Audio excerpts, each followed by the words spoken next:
രംഗപ്രവേശം നടത്തിയപ്പോ അത്തരം എല്ലാ ഘട്ടങ്ങളിലും അതിന്റെ കാവൽ മാലാഖയായി നിന്നുകൊണ്ട് പോരാട്ടത്തിന്റെ സമരമുഖങ്ങളിലെ ജ്വലിക്കുന്ന സൂര്യനക്ഷത്രം ശ്രീമതി പ്രിയങ്ക ഗാന്ധി മീനങ്ങാടിയിൽ എത്തിച്ചേർന്നിരിക്കുന്നു.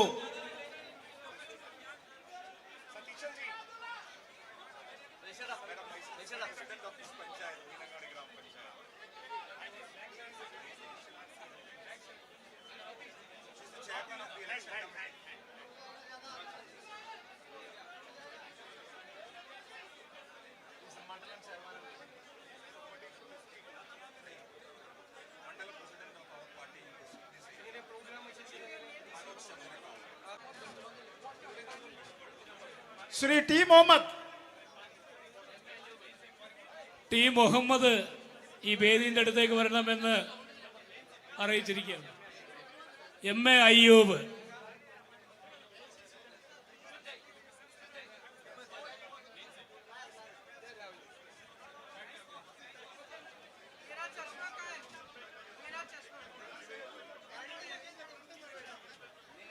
T Muhammad, M A Ayyub, Madakkara Abdulla തെരഞ്ഞെടുപ്പ് കമ്മിറ്റി ചെയർമാൻ ഈ വേദിയിലോട്ട് കടന്നു വരേണ്ടതാണ്. K P Nusrat.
പ്രിയമുള്ളവരെ,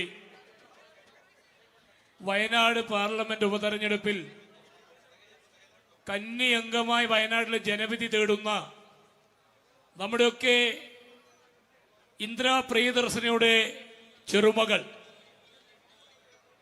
ശ്രീ പെരുമ്പത്തൂരിന്റെ മണ്ണിൽ മനുഷ്യ ബോംബ് പൊട്ടി അസ്ഥി കഷ്ണങ്ങളായി മാറിയ രാജീവ് ഗാന്ധിയുടെ പുത്രി, ഏറെക്കാലം വീട്ടമ്മയായി ഇന്ത്യൻ നാഷണൽ കോൺഗ്രസിന്റെ ദേശീയ പ്രസിഡന്റും എം പി ആയി ഇന്നും തുടരുന്ന സോണിയാഗാന്ധിയുടെ പുത്രി, നമ്മുടെ പ്രിയപ്പെട്ട ഈ രാജ്യത്തിന്റെ പ്രതിപക്ഷ നേതാവ് രാഹുൽ ഗാന്ധിയുടെ സഹോദരി, നമ്മളെല്ലാവരെയും അഭിസംബോധന ചെയ്യുന്നതിന് വേണ്ടി ഈ വേദിയിലേക്ക് നിങ്ങളെല്ലാവരുടെ സമ്മതത്തോടുകൂടി വോട്ടർമാരുടെ, വ്യാപാരികളുടെ, ഓട്ടോ ടാക്സി തൊഴിലാളികളുടെ, ഇവിടുത്തെ ജനാധിപത്യ വിശ്വാസികളുടെ പേരിൽ സ്വാഗതം ചെയ്തുകൊണ്ട് ഈ വേദിയിലോട്ട് ക്ഷണിക്കുകയാണ്.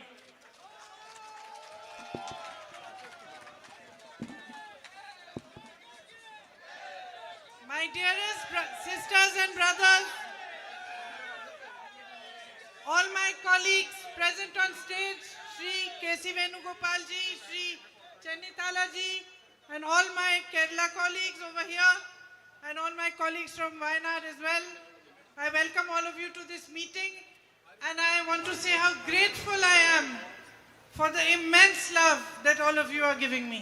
എന്റെ ഏറ്റവും സ്നേഹമുള്ള സഹോദരി സഹോദരന്മാരെ, ശ്രീ കെ.സി. വേണുഗോപാൽജി, രമേശ് ചെന്നിത്തലജി, അതുപോലെ വേദിയിലുള്ള എൻ്റെ സഹപ്രവർത്തകരെ, വയനാട്ടിലുള്ള എൻ്റെ സഹപ്രവർത്തകരെ, നിങ്ങളോട് ഞാൻ പറയാൻ ആഗ്രഹിക്കുന്നു, നിങ്ങൾ എനിക്ക് നൽകുന്ന ഇത്രയും വലിയ സ്നേഹത്തിന് ഞാൻ എത്രമാത്രം നിങ്ങളോട് കടപ്പെട്ടിരിക്കുന്നു എന്ന് പറയാൻ ഞാൻ ആഗ്രഹിക്കുന്നു. A few days ago, I came to Wayanad to file my nomination papers to become the UDF candidate from Wayanad. കുറച്ച് ദിവസങ്ങൾക്ക് മുമ്പ് ഞാൻ വയനാട്ടിൽ എൻ്റെ നാമനിർദ്ദേശ പത്രിക സമർപ്പിക്കാൻ, ഐക്യ ജനാധിപത്യ മുന്നണിയുടെ വയനാട്ടിലെ സ്ഥാനാർത്ഥിയാകാൻ വേണ്ട നാമനിർദ്ദേശ പത്രിക സമർപ്പിക്കാൻ വേണ്ടി ഞാൻ വയനാട്ടിൽ വന്നു. I was arriving in my hotel at around 8 o'clock at night when on this road I saw 3 or 4 people standing, so I stopped and started speaking to them. അന്ന് നോമിനേഷൻ നാമനിർദ്ദേശ പത്രിക കൊടുക്കാൻ വന്നപ്പോൾ തലേ ദിവസം രാത്രിയിൽ ഞാൻ ഹോട്ടലിലേക്ക് വരുന്ന വഴിയിൽ രാത്രിയായിരുന്നു. ആ സമയത്തുള്ള റോഡിൽ 3-4 പേരുണ്ടായിരുന്നു. അവർ നിന്നപ്പോൾ ഞാൻ അവിടെ നിർത്തി. അവരെന്തോ സംസാരിക്കായിരുന്നു, ഞാൻ അവിടെ നിർത്തി. One of them was from the army. അതിൽ ഒരാൾ ആർമിയിൽ നിന്നുള്ള ആളായിരുന്നു. And he spoke Hindi also, so he explained to me that he had traveled all around the country with his job in the army. അദ്ദേഹത്തിന് ഹിന്ദി സംസാരിക്കാൻ അറിയാവുന്ന ഒരാളുണ്ടായിരുന്നു. അദ്ദേഹം എന്നോട് പറയായിരുന്നു, ആർമിയിലായിരുന്ന സമയത്ത് അദ്ദേഹം രാജ്യം മുഴുവൻ സഞ്ചരിച്ച കാര്യം എന്നോട് പറയുകയായിരുന്നു. And he said that my mother wants to meet you. അദ്ദേഹം എന്നോട് പറഞ്ഞു, എൻ്റെ അമ്മയ്ക്ക് എന്നെ കാണണം എന്ന് അദ്ദേഹം എന്നോട് പറഞ്ഞു. But he said she couldn't walk up to here because she has a problem with her leg. പക്ഷെ അദ്ദേഹം പറഞ്ഞു, റോഡിൽ വരെ പ്രിയങ്കജിയെ കാണാൻ വേണ്ടിയിട്ട് റോഡിൽ വരെ വരാൻ അമ്മയ്ക്ക് പറ്റില്ല, കാരണം അമ്മയുടെ കാലിൽ എന്തോ പ്രശ്നമുണ്ടായിരുന്നു, നടക്കാൻ പറ്റില്ല. So I said, take me to your house. And I walked with him towards his house. അപ്പൊ ഞാൻ അദ്ദേഹത്തോട് പറഞ്ഞു, അപ്പൊ ശരി, എന്നാൽ ഞാൻ നിങ്ങളുടെ വീട്ടിലേക്ക് വരാം, എന്നെ നിങ്ങളുടെ വീട്ടിലേക്ക് കൊണ്ടുപോകും. ഞാൻ അദ്ദേഹത്തിന്റെ കൂടെ അവരുടെ വീട്ടിലേക്ക് നടന്നുപോയി. When I reached his house, it was already dark. And in the veranda of his house, I saw his mother. She was wearing a white long dress. She was waiting. And when she saw me, she had never seen me before. She had never seen me before, but when she saw me, she hugged me and held me as if I was her child. അത് മാത്രമല്ല, ഞാൻ ആ വീട്ടിലേക്ക് നടന്നു പോയപ്പോൾ രാത്രിയായിരുന്നു. ആ സമയത്ത് വരാന്തയിൽ ഞാൻ അദ്ദേഹത്തിൻ്റെ അമ്മയെ കണ്ടു. വെള്ള ഡ്രസ് ഇട്ടിരിക്കുന്ന അമ്മയായിരുന്നു. ആ അമ്മ എന്നെ ആദ്യമായിട്ട് കാണുകയാണ്. മുമ്പ് അമ്മ എന്നെ കണ്ടിട്ടേ ഇല്ല. പക്ഷെ എന്നെ കണ്ടപ്പോൾ സ്വന്തം മകളെ പോലെ എന്നെ ആലിംഗനം ചെയ്ത് ആ അമ്മ ചേർത്ത് പിടിക്കുകയായിരുന്നു വയനാട്ടിൽ. And I can truthfully tell you, I did not feel any difference in the way she held me and the way my mother holds me. ഞാൻ നിങ്ങളോട് സത്യസന്ധമായിട്ട് പറയട്ടെ, ആ അമ്മ എങ്ങനെ എന്നെ ആലിംഗനം ചെയ്ത് ചേർത്ത് പിടിച്ചപ്പോൾ എൻ്റെ അമ്മ എന്നെ ആലിംഗനം ചെയ്യുന്നതും ആ അമ്മ എന്നെ ആലിംഗനം ചെയ്തതും തമ്മിൽ ഒരു വ്യത്യാസവും എനിക്ക് തോന്നിയില്ല എന്ന് ഞാൻ നിങ്ങളോട് പറയുകയാണ്. She held my hand and took me in her home. She made me sit down and she put her rosary in my hand.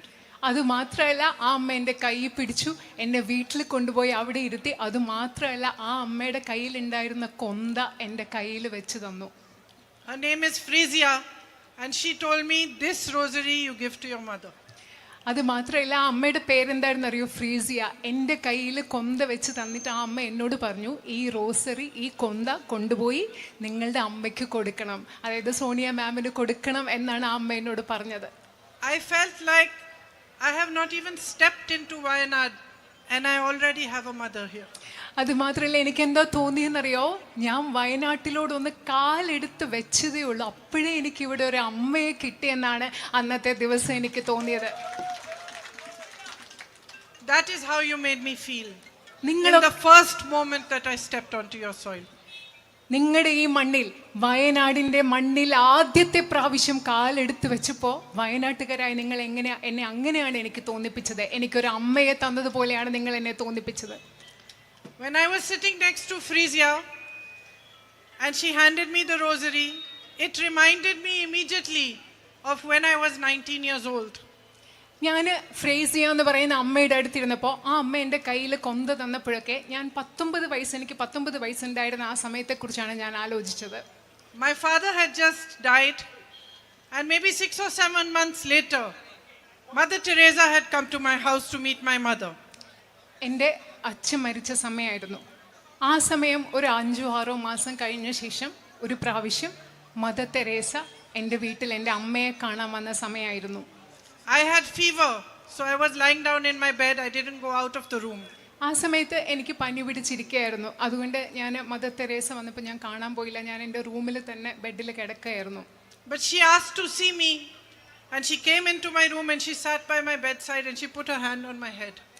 പക്ഷെ മദർ തെരേസ എനിക്ക് പോയി കാണാൻ പറ്റിയില്ല. പക്ഷെ എന്നെ കാണണമെന്ന് പറഞ്ഞ് ആ റൂമിൽ വന്നു. ഞാൻ കിടക്കുകയായിരുന്നു. അമ്മ എൻ്റെ തലയിൽ ഇങ്ങനെ കൈവച്ചു. And just like Frasier, she took my hand and she put her rosary in my hand. ഇപ്പോൾ കഴിഞ്ഞ പ്രാവശ്യം വയനാട്ടിൽ വന്നപ്പോൾ ഫ്രേസിയ എന്ന അമ്മ എൻ്റെ കയ്യിൽ ആ കൊന്ത വെച്ച് തന്നതുപോലെ അന്ന് മദർ തെരേസ എൻ്റെ കൈ പിടിച്ച് മദർ തെരേസയുടെ കയ്യിലിരുന്ന കൊന്ത എൻ്റെ കയ്യിൽ വെച്ച് തന്നു. And I think she saw that I was suffering because my father had died and I was troubled. And she probably may have realized that maybe I had fever because I was suffering and I was sad. ആ സമയം എൻ്റെ അച്ഛൻ മരിച്ചു കഴിഞ്ഞ സമയമായിരുന്നു. അന്ന് mother തെരേസയ്ക്ക് മനസ്സിലായിട്ടുണ്ടാവും ഞാൻ വലിയ ബുദ്ധിമുട്ടിലൂടെ കടന്നു പോവുകയാണ്, ഞാൻ വിഷമിച്ചിരിക്കുകയാണ്, ഞാൻ കഷ്ടപ്പാടിലൂടെ കടന്നു പോവുകയാണ്, അതുകൊണ്ടാണ് എനിക്ക് പനി പിടിച്ചതെന്നൊക്കെ മനസ്സിലാക്കിയിട്ടാവും ഒരുപക്ഷെ ആ കൊന്ത എൻ്റെ കയ്യിൽ വെച്ച് തന്നത്. And she said to me, "You come and work with me." അന്ന് മദർ തെരേസ എന്നോട് പറഞ്ഞു, എൻ്റെ കൂടെ വന്ന് പ്രവർത്തിക്കുമെന്ന് പറഞ്ഞു. So about 5 or 6 years later, after I got married and I had my own home, I went to work with Mother Teresa's sisters in Delhi. വിവാഹം കഴിഞ്ഞ് 5-6 വർഷങ്ങൾക്ക് ശേഷം എൻ്റെ വിവാഹം കഴിഞ്ഞ് എനിക്ക് സ്വന്തം കുടുംബമൊക്കെ ആയ ശേഷം മദർ തെരേസയുടെ സിസ്റ്റേഴ്സ് ഓഫ് ചാരിറ്റിയോടൊപ്പം പ്രവർത്തിക്കാൻ വേണ്ടി ഞാൻ ഡൽഹിയിൽ പോയി. So I started, my job was to teach the little children there some English and some Hindi. എൻ്റെ ആദ്യത്തെ അവിടുത്തെ തൊഴിൽ മദർ തെരേസയുടെ സന്യാസ സമൂഹത്തോട് ചേർന്ന് പ്രവർത്തിക്കുമ്പോൾ അവിടെയുള്ള കൊച്ചു കുട്ടികളെ ഇംഗ്ലീഷ് പഠിപ്പിക്കുക, ഹിന്ദി പഠിക്കുക എന്നൊക്കെയുള്ള ജോലി ചെയ്താണ് ഞാൻ അവിടെ തുടങ്ങിയത്. This is the first time that I'm talking about this in public, but it has a context. ഞാൻ ജീവിതത്തിൽ ആദ്യമായിട്ടാണ് ഒരു പൊതുവേദിയിൽ ഇത്തരം കാര്യങ്ങളെക്കുറിച്ച് ഈ കാര്യങ്ങളൊക്കെ പറയുന്നത്. പക്ഷേ ഇന്ന് നിങ്ങളോട് അത് പറയാൻ ഒരു സാഹചര്യമുണ്ട്. So my job was to teach the children, but on Tuesdays we also cleaned the bathrooms. We washed and mopped the floors. I helped to cook the food sometimes. Sometimes we taught them how to paint. Sometimes we took them for outings. കുട്ടികളെ പഠിപ്പിക്കുകയായിരുന്നു എൻ്റെ ജോലി. പക്ഷെ ചില ദിവസങ്ങളിൽ എനിക്ക് പാചകം ചെയ്യേണ്ടി വരും. ചൊവ്വാഴ്ച ദിവസങ്ങളിൽ പാചകം ചെയ്യണം, അവിടെയൊക്കെ വൃത്തിയാക്കേണ്ടി വരും. കുട്ടികളെ ചിലപ്പോൾ പെയിൻറ് ചെയ്യാൻ പഠിപ്പിക്കേണ്ടി വരും, ചിലപ്പോൾ ഈ കുട്ടികളെ കൊണ്ട് പുറത്തു പോകേണ്ടി വരും. ഇതൊക്കെയാണ് അവിടെ ചെയ്തിരുന്നത്. And by working with them, I began to understand their suffering and their pain and what service means. അവരോടൊപ്പം പ്രവർത്തിക്കുമ്പോൾ, മദർ തെരേസയുടെ സന്യാസ സമൂഹത്തോടൊപ്പം പ്രവർത്തിക്കുമ്പോൾ എനിക്ക് മനസ്സിലായി കഷ്ടപ്പാട് എന്താണ്, ദുഃഖം എന്താണ് എന്ന് മനസ്സിലായി. അതുപോലെ സേവനം എന്താണ് എന്ന് എനിക്ക് ആ സമയത്ത് മനസ്സിലായി. And how a community can support those who have less, those who are suffering, those who are in trouble. അതുപോലെ അന്ന് എനിക്ക് മനസ്സിലായി എങ്ങനെയാണ് ഒരു സമൂഹത്തിന് ഒരുമിച്ച് ചേർന്ന് നിന്നുകൊണ്ട് കഷ്ടപ്പെടുന്നവരെ, നമ്മളെക്കാൾ കുറച്ചുള്ളവരെ, ബുദ്ധിമുട്ടുള്ളവരെ എങ്ങനെയാണ് സഹായിക്കാൻ പറ്റുക എന്ന് എനിക്ക് മനസ്സിലായി. When I came here with my brother after the terrible landslide, കഴിഞ്ഞ പ്രാവശ്യം ചൂരൽ മലയിലെ ഏറ്റവും വലിയ അവിടുത്തെ ഉണ്ടായ ബുദ്ധിമുട്ടിന് ശേഷം, അവിടുത്തെ മണ്ണിടിച്ചിലിന് ശേഷം ഇവിടെ വന്നപ്പോൾ, എൻ്റെ സഹോദരൻ്റെ കൂടി വന്നപ്പോൾ അതെനിക്ക് മനസ്സിലായി. I immediately recognized the way the community came together to help people. ഇവിടെ വന്നപ്പോൾ എനിക്ക് പെട്ടെന്ന് മനസ്സിലായി എങ്ങനെയാണ് വയനാട്ടിലെ ഒരു സമൂഹം മുഴുവൻ ബുദ്ധിമുട്ട് അനുഭവിക്കുന്ന ജനങ്ങളെ സഹായിക്കാൻ വേണ്ടി ഒരുമിച്ച് വന്നതെന്ന്. I saw that each one of you, no matter what religion you were from, no matter what your profession was, each one of you did whatever you could to help the other. നിങ്ങൾ ഓരോരുത്തരും നിങ്ങളുടെ മതം എന്തായിക്കൊള്ളട്ടെ, നിങ്ങളുടെ തൊഴിൽ എന്തായിക്കൊള്ളട്ടെ, ആ സാഹചര്യത്തിൽ ബുദ്ധിമുട്ടുന്നവരെ കഷ്ടപ്പെടാൻ നിങ്ങൾ ആവുന്നത് നിങ്ങൾ ഓരോരുത്തരും ചെയ്തതാണ് എനിക്ക് കാണാൻ സാധിച്ചത്. Many times in situations like this where there are disasters, you also see human greed. You see people trying to be greedy or taking more away from those who are suffering. I never saw that over here. നിങ്ങൾക്കറിയാം, ഇതുപോലെയുള്ള പ്രകൃതിക്ഷോഭങ്ങൾ ഉണ്ടാകുമ്പോൾ പലയിടത്തും മനുഷ്യരുടെ അത്യാഗ്രഹം നമ്മൾ കാണാറുണ്ട്.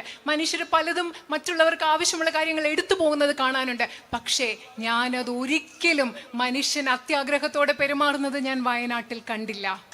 Even the youngest of children who had lost their entire families had a lot of dignity. They talked to us, they spoke to us with dignity, with a certain inner pride, which made me proud of them.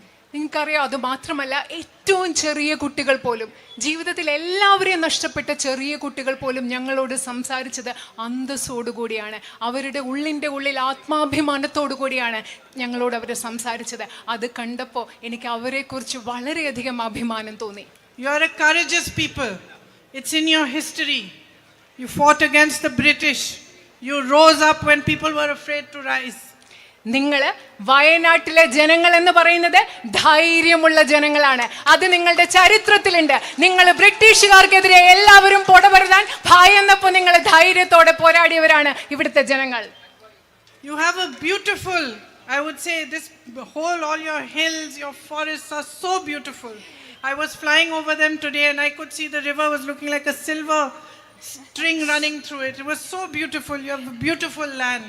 നിങ്ങളുടെ വയനാട് എന്ന് പറയുന്നത് എന്ത് മനോഹരമായ ഒരു ഭൂമിയാണ്. നിങ്ങളുടെ മലകളും ഇവിടുത്തെ മരങ്ങളും ഒക്കെ. ഞാൻ ഇന്ന് വയനാട്ടിന് മുകളിലൂടെ പറഞ്ഞപ്പോൾ നദികൾ, ചെറിയ വെള്ളി രേഖകൾ പോലെ നദികൾ കാണുന്നു. വളരെ മനോഹരമായ ഒരു ഭൂമിയാണ് നിങ്ങൾക്ക് ഇവിടെ വയനാട്ടിലുള്ളത്. A rich history, the Arakal caves, and a history of harmony amongst people, where everyone from every religion lives in harmony and peace together. നിങ്ങൾക്ക് വളരെ സമ്പന്നമായ ഒരു ചരിത്രമുണ്ട്. ഇടയ്ക്കൽ ഗുഹകളൊക്കെ ചേർന്നിട്ടുള്ള സമ്പന്നമായ ഒരു ചരിത്രം. അത് മാത്രമല്ല, എല്ലാ മതങ്ങളിൽപ്പെട്ട ആളുകളും സൗഹാർദ്ദത്തോടുകൂടി ജീവിക്കുന്ന ഒത്തൊരുമയുടെ ഒരു പാരമ്പര്യവും ചരിത്രവും കൂടി വയനാട്ടിനുണ്ട്. You are an agricultural community that feeds the whole nation. നിങ്ങളൊരു കർഷക സമൂഹമാണ്. സമൂഹത്തിന് മുഴുവൻ, രാജ്യത്തിന് മുഴുവൻ അന്നം നൽകുന്ന കർഷക സമൂഹം. Your values are strong. You believe in equality, social justice. It is apparent everywhere. You are followers of Narayan Guruji. നിങ്ങളുടെ മൂല്യങ്ങൾ വളരെ ശക്തമാണ്. നിങ്ങൾ തുല്യതയിൽ വിശ്വസിക്കുന്നു, സാമൂഹിക നീതിയിൽ വിശ്വസിക്കുന്നു. കേരളത്തിലെ ജനങ്ങൾ ശ്രീനാരായണ ഗുരുവിന്റെ പിൻഗാമികളാണ്. അദ്ദേഹത്തിന്റെ ആശയങ്ങൾ ഉൾക്കൊള്ളുന്നവരാണ്. And you honor the teachings of all the religions of people who live here.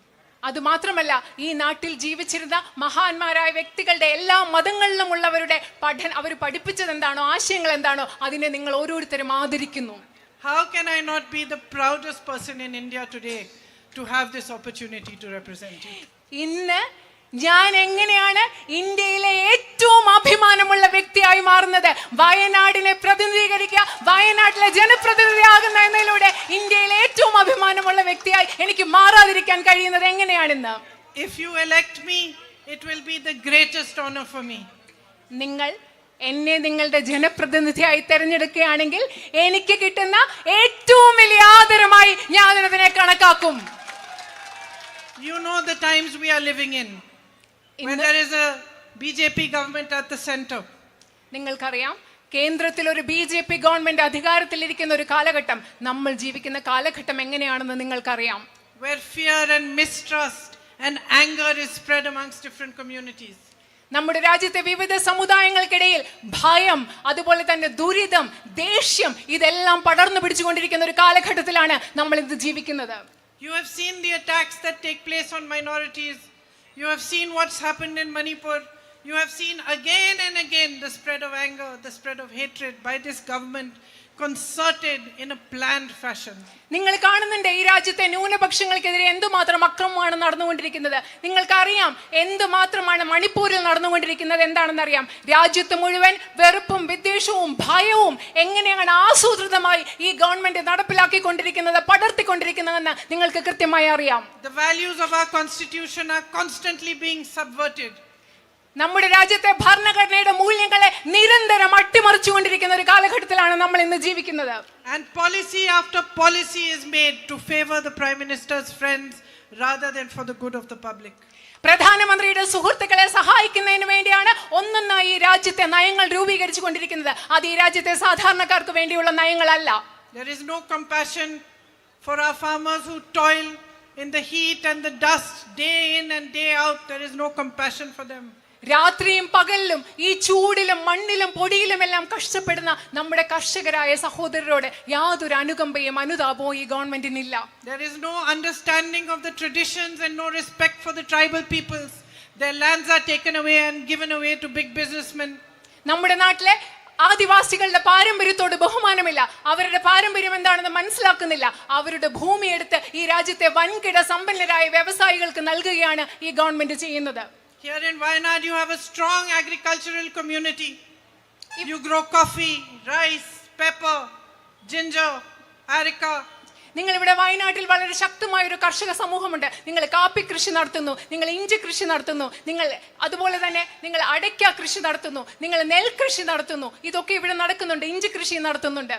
Again and again the promise is to give you MSP for your crops ring hollow. അത് മാത്രമല്ല, നിങ്ങൾക്ക് വീണ്ടും വീണ്ടും നിങ്ങളുടെ കാർഷിക വിലകൾക്ക് മിനിമം താങ്ങുവില നൽകാം എന്ന് പറയുന്ന വാഗ്ദാനം പൊള്ളയായ വാഗ്ദാനമാണ് വീണ്ടും വീണ്ടും നിങ്ങൾക്ക് നൽകിക്കൊണ്ടിരിക്കുന്നത്. Your tourism industry is strong, but so much more can be done to strengthen it further. നിങ്ങളുടെ വിനോദസഞ്ചാര വ്യവസായം എന്ന് പറയുന്നത് വളരെ ശക്തമാണ്. പക്ഷേ അതിനെ കൂടുതൽ ശക്തിപ്പെടുത്തുന്നതിന് ധാരാളം കാര്യങ്ങൾ ഇനിയും ചെയ്യേണ്ടതുണ്ട്. I see so many small shops, small businesses. All of you have suffered because of the government's policies. While you have to answer to them for GST and all sorts of taxes, and prices are rising, and my sisters find it difficult to move forward. Big businessmen flourish and they get all the benefits from the central government. നിങ്ങൾ ഇവിടെ ഇപ്പം ഞാൻ കാണുന്നുണ്ട്, സാധാരണ കൊച്ചു കൊച്ചു കടകളുണ്ട്, ചെറിയ ചെറിയ കച്ചവടക്കാരുണ്ട്. ചരക്ക് സേവന നികുതി പോലെയുള്ള നയങ്ങൾ കൊണ്ട് നിങ്ങൾക്ക് ധാരാളം ബുദ്ധിമുട്ടുണ്ട്. ഇവിടെയുള്ള എൻ്റെ സഹോദരിമാർ ജീവിതം മുൻപോട്ട് കൊണ്ടുപോകാൻ ബുദ്ധിമുട്ടുകയാണ്. അതേസമയം ഗവൺമെന്റിന്റെ നയങ്ങൾ എപ്പോഴും സഹായിക്കുന്നത് വലിയ ബിസിനസ്സുകാരെയും അവർ വളർന്നുകൊണ്ടിരിക്കുന്ന ഒരു സാഹചര്യത്തിലാണ് നമ്മൾ ഇന്ന് ജീവിക്കുന്നത്. Unemployment is at an all-time high in the country. നമ്മുടെ രാജ്യത്ത് തൊഴിലില്ലായ്മ ഏറ്റവും കൂടുതൽ വലിയ നിരക്കിലാണ് ഇന്നുള്ളത്. Parents work hard to educate their children, but they see no future for them. നമ്മുടെ മാതാപിതാക്കൾ സ്വന്തം കുഞ്ഞുങ്ങളെ പഠിപ്പിക്കാൻ വേണ്ടി വളരെയധികം കഷ്ടപ്പെടുകയാണ്. പക്ഷെ തങ്ങളുടെ കുഞ്ഞുങ്ങൾക്ക് ഒരു ഭാവി കാണാൻ അവർക്ക് സാധിക്കുന്നില്ല. You have a hub of sports here, and I know you love soccer, but your facilities are not good enough. They need to be improved. New opportunities need to be created for all these young boys who train so hard and work so hard to play for their state, to play for their country. എനിക്കറിയാം, വയനാട്ടിലുള്ള നിങ്ങൾക്ക് sports കായിക വിനോദങ്ങൾ വളരെ ഇഷ്ടമാണ്, football വളരെ ഇഷ്ടമാണ്. പക്ഷെ ഇവിടെ കൂടുതൽ സൗകര്യങ്ങൾ ഉണ്ടാകേണ്ട ആവശ്യമുണ്ട്. നമ്മുടെ രാജ്യത്തിന് വേണ്ടി, സംസ്ഥാനത്തിന് വേണ്ടി ഒക്കെ കളിക്കാൻ തയ്യാറായി നിൽക്കുന്ന ചെറുപ്പക്കാർക്ക് വേണ്ടി കൂടുതൽ സംവിധാനങ്ങൾ ആ മേഖലയിൽ ഉണ്ടാകേണ്ട ആവശ്യമുണ്ട്. And over the years, because of the change in the kind of crops you are growing, you have developed a water issue here as well that needs resolution. അത് മാത്രമല്ല, നിങ്ങൾ വർഷങ്ങളായി പലതരത്തിലുള്ള വിളകൾ നിങ്ങൾ കൃഷി ചെയ്യുകയാണ്. അതുകൊണ്ട് നിങ്ങൾക്ക് ജലവുമായിട്ട് ബന്ധപ്പെട്ട്, ജലസേചനവുമായി ബന്ധപ്പെട്ട ഒരു പ്രശ്നമുണ്ട്. അതും പരിഹരിക്കേണ്ടതുണ്ട് എന്ന് എനിക്കറിയാം. The tribal community needs access to healthcare, needs better access to education. You need better houses. അത് മാത്രമല്ല, ഇവിടുത്തെ ആദിവാസി സമൂഹത്തിന് കൂടുതൽ ആരോഗ്യ മേഖലയിൽ കൂടുതൽ പ്രവേശിക്കാനുള്ള സംവിധാനങ്ങൾ ഉണ്ടാകണം, കൂടുതൽ മെച്ചപ്പെട്ട വിദ്യാഭ്യാസം ഉണ്ടാകണം, അതുപോലെ കൂടുതൽ മെച്ചപ്പെട്ട സൗകര്യങ്ങൾ ഉണ്ടാവണം. While I was coming here, some girls were standing outside their school. They stopped me and I asked them, what is the biggest thing that you think needs to be done? And they told me again about the medical college. ഞാൻ ഇങ്ങോട്ട് വരുമ്പോൾ വഴിയിൽ കുറച്ച് പെൺകുട്ടികൾ നിൽക്കുന്നുണ്ടായിരുന്നു. ഞാൻ അവരോട് സംസാരിച്ചിട്ട് അവരോട് ചോദിച്ചു, നിങ്ങളുടെ ഏറ്റവും പ്രധാനപ്പെട്ട ആവശ്യം എന്താണ്, ഏറ്റവും അത്യാവശ്യമായി ഇവിടെ ചെയ്യേണ്ട കാര്യം എന്താണെന്ന് ചോദിച്ചപ്പോൾ അവർ പറഞ്ഞ മറുപടി മെഡിക്കൽ കോളേജ് എന്നതാണ്. And how important healthcare services are. എനിക്കറിയാം, ആരോഗ്യ പരിരക്ഷാ സംവിധാനങ്ങൾ എത്രമാത്രം പ്രധാനപ്പെട്ടതാണെന്ന് അറിയാം. I know my brother has been fighting for it and he has managed, at least with some pressure, to get some progress. But I promise you to fight as hard as him, if not harder, so that they should provide you with the facilities. എനിക്കറിയാം, എൻ്റെ സഹോദരൻ എന്നോട് അതിനെക്കുറിച്ച് പറഞ്ഞിട്ടുണ്ട്. വയനാട്ടുകാർക്ക് ഒരു medical college കിട്ടുന്നതിന് വേണ്ടി എൻ്റെ സഹോദരൻ ഒരുപാട് കഷ്ടപ്പെട്ടിട്ടുണ്ട്. പക്ഷേ അദ്ദേഹത്തിന് അതിൽ കുറച്ചെങ്കിലും പുരോഗതി ഉണ്ടാക്കാൻ സാധിച്ചു എന്ന് എനിക്ക് കരുതുന്നു. ഞാൻ എൻ്റെ സഹോദരൻ എത്രമാത്രം വയനാട്ടിലെ മെഡിക്കൽ കോളേജിന് വേണ്ടി പ്രവർത്തിച്ചു, അതുപോലെ ശക്തമായി നിങ്ങൾക്ക് മെഡിക്കൽ കോളേജ് ലഭ്യമാക്കാൻ ഞാൻ പ്രവർത്തിക്കുമെന്ന് നിങ്ങൾക്ക് ഉറപ്പ് നൽകുന്നു. Another gentleman stopped me on the road while coming here and he told me, he said, promise me that you are going to fight about the night ban, because I come from that side and I do not get leave of 2 days and I have to leave at 4 o'clock to be able to come through the forest. He said, promise me you will fight for it. And he said, promise that you will fight to find some resolution, as much as can be done, for the man and animal conflict that we are facing. അത് മാത്രമല്ല, ഞാൻ വഴിയിൽ വരുന്നപ്പോൾ മറ്റൊരാൾ എന്നെ അവിടെ പിടിച്ചു നിർത്തിയിട്ട് പറഞ്ഞു, എനിക്ക് ഉറപ്പ് നൽകൂ, എനിക്ക് വാഗ്ദാനം നൽകൂ, നിങ്ങളാൽ പറ്റുന്നത് ഇവിടുത്തെ രാത്രി യാത്രാ നിരോധനം ഇല്ലാതാക്കാൻ വേണ്ടി നിങ്ങളാൽ പറ്റുന്നത് ചെയ്യാം എന്ന് എനിക്ക് ഉറപ്പ് നൽകുന്നു. കാരണം എനിക്ക് 2 ദിവസത്തെ ലീവ് കിട്ടുന്നില്ല, കാട്ടിൽ കൂടെ വന്ന് തിരിച്ചു പോകാനുള്ള ലീവ് എനിക്ക് കിട്ടുന്നില്ല. അതുപോലെ നിങ്ങൾ എനിക്ക് ഉറപ്പ് നൽകുന്നു, ഉറപ്പ് നൽകണം, ഇവിടുത്തെ വന്യജീവി സംഘർഷം ഇല്ലാതാക്കാനും നിങ്ങൾക്ക് പറ്റുന്നത് പോലെ പ്രവർത്തിക്കാമെന്ന് എനിക്ക് ഉറപ്പ് നൽകണമെന്ന് ആ മനുഷ്യൻ എന്നോട് ആവശ്യപ്പെട്ടു. So I'm beginning to get an understanding of what are the real issues here and what are the things that are really close to your heart that you want resolution for. ഈ സംസാരത്തിൽ നിന്നൊക്കെ ഞാൻ മനസ്സിലാക്കി തുടങ്ങുകയാണ് വയനാട്ടുകാരുടെ പ്രശ്നങ്ങൾ എന്തൊക്കെയാണ്, നിങ്ങളുടെ മനസ്സിനോട് അടുത്ത് നിൽക്കുന്ന ഏറ്റവും പ്രധാനപ്പെട്ടതായി പരിഹരിക്കേണ്ട നിങ്ങളുടെ പ്രശ്നങ്ങൾ എന്താണെന്ന് ഞാൻ മനസ്സിലാക്കി തുടങ്ങുകയാണ്. But this is just the beginning for me. I want to come to you, I want to meet you, understand from you, my sisters standing here, my brothers, my farmer brothers, my tribal brothers and sisters. I want to hear from you directly what are your concerns, how we should work towards it and find solutions together with you. പക്ഷേ ഇതെനിക്കൊരു തുടക്കം മാത്രമാണ്. ഞാൻ ഇവിടെ നിൽക്കുന്ന നിങ്ങളോട്, ഇവിടെ നിൽക്കുന്ന എൻ്റെ സഹോദരങ്ങൾ, ഇവിടെ എൻ്റെ സഹോദരിമാർ, അതുപോലെ തന്നെ കർഷകരായ എൻ്റെ സഹോദരർ, അതുപോലെ ആദിവാസികളായ സഹോദരർ, നിങ്ങളുടെ ഓരോരുത്തരുടെയും അടുത്ത് വന്ന് സംസാരിച്ച് നിങ്ങളുടെ പ്രശ്നങ്ങൾ എന്താണെന്ന് മനസ്സിലാക്കണമെന്ന് എനിക്ക് ആഗ്രഹമുണ്ട്. I understand what my responsibility is. When I see you all standing here and you have come here to hear me speak, I know that you are coming here out of love for my brother also. എനിക്ക് എൻ്റെ ഉത്തരവാദിത്വം എന്താണെന്ന് കൃത്യമായി അറിയാം, വ്യക്തമായി അറിയാം.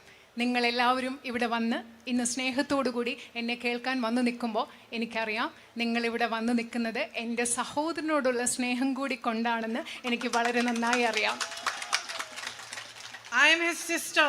I know what a heavy heart he had when he had to leave you. ഞാൻ അദ്ദേഹത്തിൻ്റെ സഹോദരിയാണ്. നിങ്ങളെ Venuji is laughing, he also knows. നിങ്ങളെ വയനാട്ടിലെ മണ്ഡലം ഉപേക്ഷിക്കേണ്ടി വന്നപ്പോൾ, വയനാട്ടിലെ ജനങ്ങളിൽ നിന്ന് മാറി നിൽക്കേണ്ടി വന്നപ്പോൾ അദ്ദേഹത്തിൻ്റെ മനസ്സിൽ എത്രമാത്രം ദുഃഖമുണ്ടായിരുന്നു എന്ന് എനിക്കറിയാം. വേണുജി ചിരിക്കുകയാണ്, കാരണം അദ്ദേഹത്തിനും അതിനെപ്പറ്റി അറിയാം. You gave him love when everybody had turned their back on him. എല്ലാവരും അദ്ദേഹത്തിനെതിരെ തിരിഞ്ഞപ്പോൾ വയനാട്ടിലെ നിങ്ങൾ ഓരോരുത്തരും അദ്ദേഹത്തിന് സ്നേഹം നൽകി. It is you, each one of you, each one standing here, each person who lives in Wayanad, every brother, every sister, every child, every mother, every father who gave him the courage to walk 4,000 kilometers and travel another 4,000 kilometers across this country for unity and peace. അത് മാത്രമല്ല, ഇത് നിങ്ങൾ ഓരോരുത്തരുമാണ്, വയനാട്ടിലെ നിങ്ങൾ ഓരോരുത്തരുമാണ്. വയനാട്ടിലെ ഓരോ അച്ഛനും, വയനാട്ടിലെ ഓരോ അമ്മയും, വയനാട്ടിലെ ഓരോ കുഞ്ഞും, വയനാട്ടിലെ ഓരോ കർഷകരും, നിങ്ങൾ ഓരോരുത്തരുമാണ് ഈ രാജ്യത്തിൻ്റെ 4000 കിലോമീറ്റർ ഈ രാജ്യം മുഴുവൻ നടക്കാൻ, മറ്റൊരു 4000 കിലോമീറ്റർ ഈ രാജ്യം മുഴുവൻ നടക്കാൻ, ഈ രാജ്യത്തിൻ്റെ ഐക്യത്തിനും സ്നേഹത്തിനും വേണ്ടി പോരാടാനുള്ള ധൈര്യം എൻ്റെ സഹോദരന് നൽകിയത് വയനാട്ടുകാരായ നിങ്ങൾ ഓരോരുത്തരുമാണ്. He has a deep relationship with you.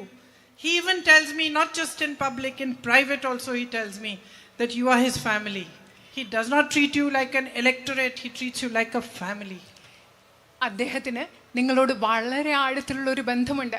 പൊതുവേദിയിൽ മാത്രമല്ല, സ്വകാര്യമായിട്ട് അദ്ദേഹം എന്നോട് പറയും, നിങ്ങളെ അദ്ദേഹം കാണുന്നത് അദ്ദേഹത്തിന് വോട്ട് ചെയ്യുന്ന സമ്മതിദായകരായിട്ടല്ല, അദ്ദേഹത്തിൻ്റെ മണ്ഡലത്തിലെ ആളുകളായിട്ടല്ല, വയനാട്ടുകാരെ സ്വന്തം കുടുംബമായിട്ടാണ് അദ്ദേഹം കാണുന്നത്. Today we are fighting a very big battle. ഇന്ന് നമ്മൾ വലിയൊരു യുദ്ധമാണ്, പോരാട്ടമാണ് നമ്മൾ ഇന്ന് നടത്തിക്കൊണ്ടിരിക്കുന്നത്. And he is leading that battle.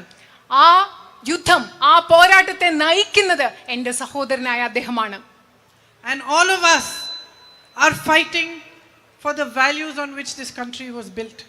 നമ്മൾ എല്ലാവരും ഇന്ന് പോരാടുന്നത് ഈ രാജ്യം ഏത് മൂല്യങ്ങളുടെ അടിസ്ഥാനത്തിലാണോ നിർമ്മിക്കപ്പെട്ടിരിക്കുന്നത് ആ മൂല്യങ്ങൾക്ക് വേണ്ടിയാണ്. We are fighting for the values of our constitution. നമ്മൾ നമ്മുടെ ഭരണഘടനാ മൂല്യങ്ങൾക്ക് വേണ്ടിയാണ് ഇന്ന് പോരാടിക്കൊണ്ടിരിക്കുന്നത്. Today we are fighting for democracy. നമ്മൾ ജനാധിപത്യത്തിന് വേണ്ടിയാണ് ഇന്ന് പോരാടിക്കൊണ്ടിരിക്കുന്നത്. Today we are fighting for equality. നമ്മൾ ഇന്ന് തുല്യതയ്ക്ക് വേണ്ടിയാണ് പോരാടിക്കൊണ്ടിരിക്കുന്നത്. Today we are fighting for the truth. നമ്മൾ ഇന്ന് സത്യത്തിന് വേണ്ടിയാണ് പോരാടിക്കൊണ്ടിരിക്കുന്നത്. And each one of you is an important soldier in this fight. ഈ പോരാട്ടത്തിൽ ഇവിടെ നിൽക്കുന്ന നിങ്ങൾ ഓരോരുത്തരും ഇതിലെ ഓരോ പോരാട്ടത്തിലെ ഒരു പ്രധാനപ്പെട്ട ഭടനാണ് എന്ന് പറയാൻ ഞാൻ ആഗ്രഹിക്കുന്നു. So please understand that along with me you also have a responsibility towards your country. നിങ്ങൾ പ്രധാനപ്പെട്ടതായി ഒന്ന് മനസ്സിലാക്കുക, എന്നോടൊപ്പം നിങ്ങൾക്ക് ഓരോരുത്തർക്കും ഈ രാജ്യത്തോട് ഒരു വലിയ ഉത്തരവാദിത്വമുണ്ടെന്ന് നിങ്ങൾ മനസ്സിലാക്കുക. Because if there is a time to stand for what is right, if there is a time to stand for the truth, if there is a time to stand up for democracy, it is now. എപ്പോഴെങ്കിലും ഈ രാജ്യത്ത് സത്യത്തിന് വേണ്ടി നിൽക്കേണ്ട ഒരു സമയമുണ്ടെങ്കിൽ, എപ്പോഴെങ്കിലും ഈ രാജ്യത്ത് ശരിക്ക് വേണ്ടി നിൽക്കേണ്ട ഒരു സമയമുണ്ടെങ്കിൽ, എപ്പോഴെങ്കിലും ഈ രാജ്യത്ത് ജനാധിപത്യത്തിന് വേണ്ടി നിൽക്കുന്ന ഒരു സമയമുണ്ടെങ്കിൽ അത് ഇന്നാണ്, ഈ സമയമാണെന്ന് നിങ്ങളോട് പറയാൻ ഞാൻ ആഗ്രഹിക്കുന്നു. And each one of you with this one vote of yours can stand up for the right thing. നിങ്ങൾക്ക് ഓരോരുത്തർക്കും ലഭ്യമായ ഈ ഒരു വോട്ട് കൊണ്ട് എന്താണ് ശരി, ആ ശരിക്ക് വേണ്ടി നിലനിൽക്കാൻ സാധിക്കും. So somebody asked me, one journalist, while I was coming here, what is your expectation, Priyanka ji? ഞാൻ ഇങ്ങോട്ട് വരുമ്പോൾ ഒരാൾ ചോദിച്ചു, ഒരു പത്രപ്രവർത്തകൻ എന്നോട് ചോദിച്ചു, പ്രിയങ്കാജി താങ്കളുടെ പ്രതീക്ഷ എന്താണ്? And he was saying, so many lakh votes and so many lakh votes, that is not my expectation. അദ്ദേഹം പറയായിരുന്നു, ഇത്ര ലക്ഷം വോട്ടുകൾ. ഞാൻ പറയാം, എൻ്റെ പ്രതീക്ഷ അതൊന്നുമല്ല. My expectation is simply that you look within your hearts. എൻ്റെ പ്രതീക്ഷ എന്ന് പറയുന്നത്, എൻ്റെ ഒരേ ഒരു പ്രതീക്ഷ എന്ന് പറയുന്നത്, നിങ്ങൾ നിങ്ങളുടെ ഹൃദയങ്ങളിലേക്ക് തിരിഞ്ഞു നോക്കണം എന്നതാണ് എൻ്റെ ഒരേ ഒരു പ്രതീക്ഷ. And you recognize what is happening around you today, and you recognize that this is the time where your vote has to go for democracy, for peace, for equality, for India. അതുമാത്രമല്ല, നിങ്ങൾ നിങ്ങളുടെ ചുറ്റും നടക്കുന്ന കാര്യങ്ങൾ എന്താണെന്ന് തിരിച്ചറിയണം. നിങ്ങൾ മനസ്സിലാക്കണം, ഈ സമയം എന്ന് പറയുന്നത് നിങ്ങളുടെ വോട്ട് ജനാധിപത്യത്തിന് വേണ്ടി പോകേണ്ടതാണ്, തുല്യതയ്ക്ക് വേണ്ടി പോകേണ്ടതാണ്, നിങ്ങളുടെ രാജ്യത്തിന് വേണ്ടി, നിങ്ങളുടെ ഇന്ത്യക്ക് വേണ്ടി ചെയ്യേണ്ടതാണ് നിങ്ങളുടെ വോട്ട് എന്ന് നിങ്ങൾ തിരിച്ചറിയേണ്ട സമയമാണിത്. As far as I am concerned, if you choose to elect me as your member of parliament, I can promise you this: I will work as hard for you as I possibly can. ഞാൻ നിങ്ങളോട് ഒരു കാര്യം പറയട്ടെ, നിങ്ങൾ എന്നെ നിങ്ങളുടെ പ്രതിനിധിയായി തിരഞ്ഞെടുക്കുകയാണെങ്കിൽ ഈ കാര്യം എനിക്ക് ഉറപ്പ് നൽകാൻ സാധിക്കും. എനിക്ക് പറ്റുന്ന അത്രയും, എനിക്ക് സാധ്യമായ അത്രയും നിങ്ങൾക്ക് വേണ്ടി കഷ്ടപ്പെടാൻ, കഠിനാധ്വാനം ചെയ്യാൻ ഞാൻ തയ്യാറാണെന്ന് ഞാൻ നിങ്ങൾക്ക് ഉറപ്പ് നൽകുന്നു. I will stand side by side with you and I will fight for your issues. I will raise your voice in parliament. I will do everything in my power to help you resolve what your issues are. നിങ്ങളുടെ ഒപ്പം നിന്നുകൊണ്ട് നിങ്ങളുടെ പ്രശ്നങ്ങൾ ഈ പാർലമെന്റിൽ ഉയർത്തുവാൻ, നിങ്ങളുടെ ശബ്ദമാകുവാൻ എനിക്ക് സാധ്യമായതെല്ലാം ചെയ്യും എന്ന് ഞാൻ നിങ്ങൾക്ക് ഉറപ്പ് നൽകുന്നു. I will fight for the young people of Wayanad, especially for my young girls, for my sisters, for a strong and independent future for all of you. ഞാൻ വയനാട്ടിലെ യുവജനതയ്ക്ക് വേണ്ടി ഞാൻ പോരാടും. അത് മാത്രമല്ല, വയനാട്ടിലെ എൻ്റെ ചെറുപ്പക്കാരികളായ സഹോദരിമാർക്ക് വേണ്ടി, എൻ്റെ സഹോദരിമാർക്ക് വേണ്ടി, അവർക്ക് സ്വതന്ത്രമായ ഒരു ഭാവി ഉറപ്പാക്കുന്നതിന് വേണ്ടി ഞാൻ പോരാടുമെന്ന് നിങ്ങൾക്ക് ഉറപ്പ് നൽകുന്നു. If you give me your trust, I will not let you down. നിങ്ങളുടെ വിശ്വാസം എനിക്ക് നൽകുകയാണെങ്കിൽ നിങ്ങൾക്ക് മുൻപിൽ നിങ്ങളെ ഞാൻ ഒരിക്കലും പരാജയപ്പെടുത്തുകയില്ല എന്ന് ഞാൻ ഉറപ്പ് നൽകുന്നു. So I hope to see you again soon. And I hope that if you do elect me as your MP, you will be happy with me and you will see that I will not let you down. അത് മാത്രമല്ല, ഞാൻ നിങ്ങളെ വളരെ വേഗം അടുത്ത് തന്നെ കാണാമെന്ന് വിചാരിക്കുന്നു. നിങ്ങളുടെ MP ആയി പാർലമെന്റ് ജനപ്രതിനിധിയായി നിങ്ങൾ എന്നെ തിരഞ്ഞെടുക്കും. നിങ്ങൾ എന്നോട് തിരഞ്ഞെടുക്കുന്നതിൽ നിങ്ങൾ സന്തുഷ്ടരായിരിക്കുമെന്ന് വിശ്വസിക്കുന്നു. നിങ്ങൾ എന്നെ വിശ്വസിക്കുമെന്നും ഒരിക്കലും ഞാൻ കാരണം നിങ്ങൾക്ക് ബുദ്ധിമുട്ടുണ്ടാവില്ല എന്ന് ഞാൻ വിശ്വസിക്കുന്നു. I am most grateful for the love you have given me. Even in this 1.5 hours since I have landed here and I have reached your meeting, I have got nothing but love for you. And no matter what, that love will always be reciprocated in my heart and I will always be here for you. Thank you. നിങ്ങൾ എനിക്ക് നൽകിയ സ്നേഹത്തിന് ഞാൻ വളരെയധികം വീണ്ടും പറയാണ്, വളരെയധികം കടപ്പെട്ടിരിക്കുകയാണ്. ഇവിടെ വന്നിട്ട് ഇങ്ങോട്ട് വന്ന 1.5 മണിക്കൂർ എനിക്ക് നിങ്ങൾ സ്നേഹം മാത്രമേ തന്നിട്ടുള്ളൂ. എല്ലാ കാലത്തും എൻ്റെ ഹൃദയത്തിൽ ആ സ്നേഹമുണ്ടാകും. എന്ത് സംഭവിച്ചാലും ഞാൻ ആ സ്നേഹം നിങ്ങൾക്ക് തിരിച്ചു തരും. നിങ്ങളുടെ കൂടെ ഞാൻ ഉണ്ടായിരിക്കും എന്ന് ഉറപ്പ് നൽകുന്നു. നന്ദി. Thank you.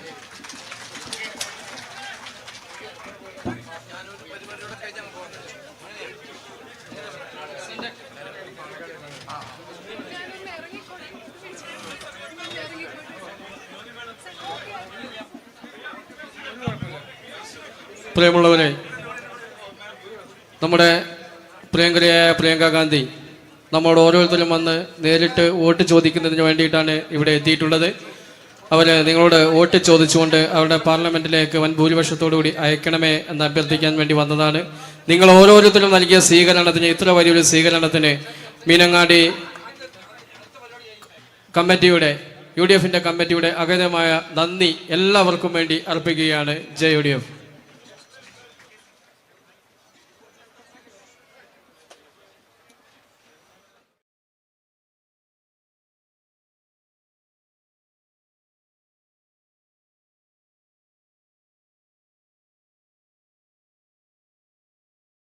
आप बताइएगा, हम लोग तैयार हैं.